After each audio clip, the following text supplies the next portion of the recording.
It's driving a lot of our work in this area. Great. So we're going to answer 2 more questions. I want to give a heads up. We're going to do a video question as the second question here, but the first will be for Brian, which comes from CK in Cincinnati, who says, Mr. President, I'm hoping that you can clarify some of the statements you made during the State of the Union. How can you do a spending freeze and a job plan at the same time? It's a great question. It's a great question. And we face a really tough challenge in their current economy. We have pulled back from the brink of what really could have been a depression just about a year ago. Our economy is growing again, but we haven't brought job growth back. And so there are, for millions of American families, what feels like a technical expansion, or what is a technical expansion, continues to feel like a recession. And so in the immediate term, that has to be our priority. At the same time, when we came into office, we inherited a deficit that was over $1 trillion. It accumulated over a long period of time, a lot the result of decisions made in Washington to not be fiscally responsible and not pay for the things that were done. But as a result, we have this twin challenge of, over the long term, a deficit that is unsustainable. So what the President has said is that we need to tackle both at the same time. What that means is, in the short term, immediately, we need to make investments to create jobs. That's what you heard from the President at the State of the Union. And in the past week, the President has been out at event after event talking about specific proposals to help small businesses hire employees, bring on new jobs, make new investments immediately. We're hopeful that the Senate is going to act on a jobs bill very soon, and the President wants to sign additional jobs legislation into law without delay.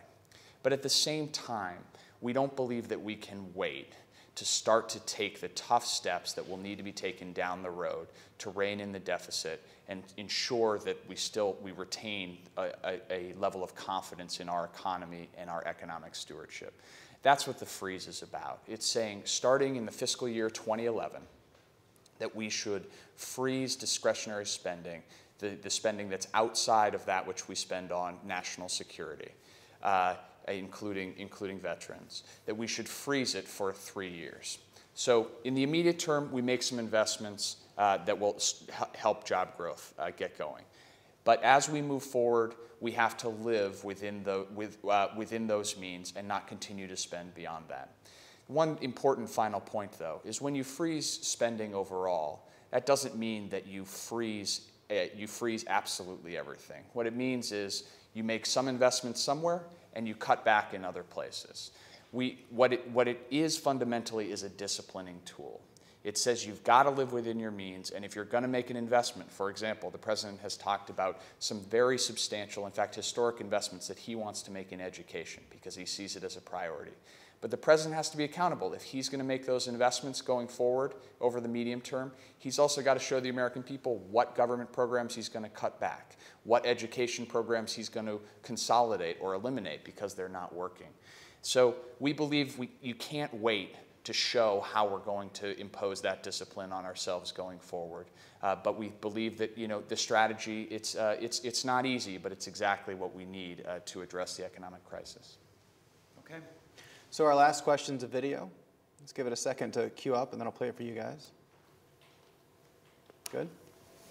Okay. President Obama declared nuclear weapons to be the greatest danger to the American people and restated his support for a world without nuclear weapons. So, we want to know what actions you will take in the next 3 years to move the world decisively in that direction. Will you declare clearly that the U.S. will not build any new nuclear weapons under any name or guise? You can't get to zero by adding to an already bloated stockpile.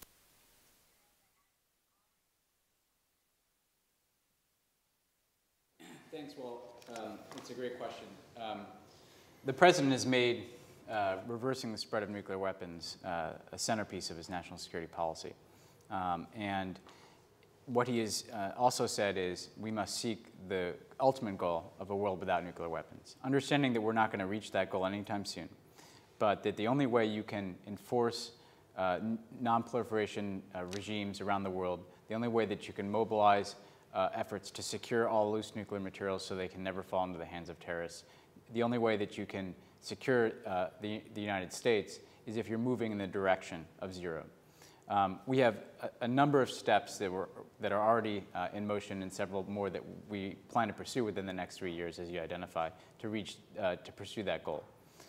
First of all, we're completing negotiations for a treaty with Russia that will be the farthest reaching arms control treaty in nearly 20 years. This would be a follow-on to the START treaty. And what this will do is dramatically reduce our stockpile and nuclear weapons launchers, so that Russia and the United States, as by far and away the two largest nuclear powers, are not retaining bloated Cold War-era stockpiles, but rather we're moving in the direction of smaller stockpiles and warhead launchers. That will be a critical step in reinvigorating non-proliferation efforts, disarmament efforts around the world. Secondly, the President is committed to pursuing ratification of the Comprehensive Test Ban Treaty.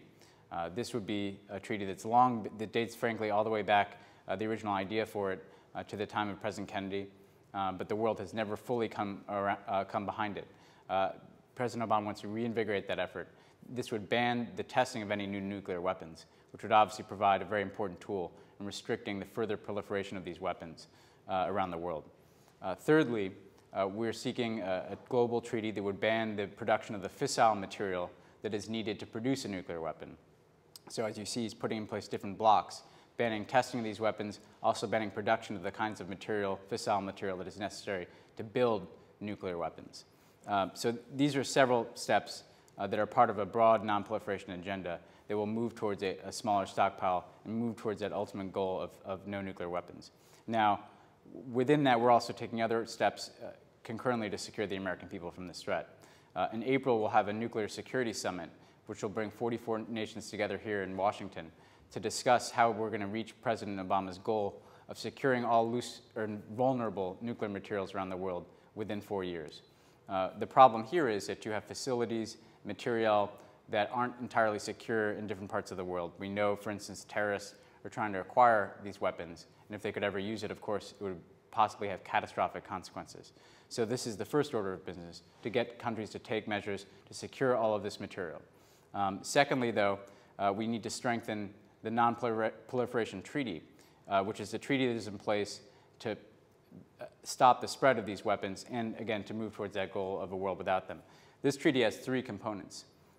It's basically a deal that was entered into by all the signatories of this treaty several decades ago. And it says, number 1, all nations that don't currently have nuclear weapons will not pursue them. Number 2, all nations that do have nuclear weapons will move towards disarmament, which is why it's so important for the United States to lead, as President Obama is, towards this goal of no nuclear weapons. And third, that all nations will have the right to peaceful nuclear power. So right now, we're trying to reinvigorate that treaty because that's the tool that is in place, for instance, to hold accountable nations like Iran or North Korea who violate that treaty by pursuing a nuclear weapon. And so what we've said is we're keeping our end of the bargain up.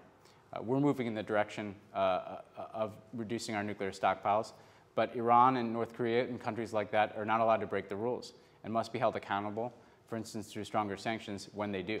So we're seeking to strengthen the NPT as a fundamental basis of non-proliferation around the world. Lastly, and to your question about our own stockpile and how we maintain it, the President has said, of course, as long as nuclear weapons do exist, the United States must maintain a credible deterrent for ourselves and for our allies. We're not going to unilaterally disarm. This is going to be a process that's done globally. So we'll be maintaining that stockpile in order to defend the American people. We'll be coming out with a nuclear posture review in the next month or two that will address your question, which gets right to the matter of, again, how do we maintain our stockpile in a credible way over time to ensure that we have a deterrent. So I don't want to get ahead of that release, but what I will say is that the President will be taking a whole range of steps again to reduce our stockpiles, to ban testing, to restrict the production of this material, to secure loose nuclear materials around the world, and to rally the world to stop their spread to additional nations so that the American people are protected from this threat. Great. Okay, well, that concludes today's chat. Really appreciate all of you joining in. And the video of this chat will be available at whitehouse.gov, so share it with your friends. And we'll look forward to doing more of these. And for those of you in the D.C. area, hope you enjoy the snow this weekend and stay warm and safe. And for all of you, have a great weekend, and we will see you again soon. Thank you.